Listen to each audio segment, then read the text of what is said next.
B'investiment ta' 14 miljun euro għaddej xogħol estensiv fiż-żona tal-kunċerti f'Taqali li se sservi wkoll ta' spazju miftuħ għal familji. Dan tħabbar mill-Ministru għax-Xogħlijiet Pubbliċi u l-Ippjanar Stefan Zrinzo Azzopardi waqt żjara f'din iż-żona. Intqal kif dan il-proġett qed isir fuq medda ta' art li hija akbar minn 40,000 metru kwadru u dan jagħmel parti mill-proġett estensiv ta' riġenerazzjoni f'Taqali. Dan il-proġett li huwa mifrux fuq aktar minn 40,000 metru kwadru se jkun qiegħed jagħti żvok fejn wieħed jista' anke jorganizza kunċerti kif ukoll anke spazju miftuħ li qed se jitgawda mill-familji.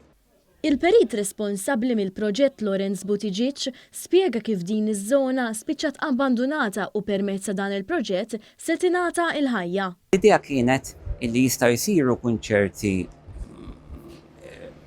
basikament ta' mużika, eccetera, però wkoll di spazju u intenzjonat biex jintuża min-nies in ġenerali. Meta ma jkunx hemm kunċerti se jkun miftuħ għall pubbliku.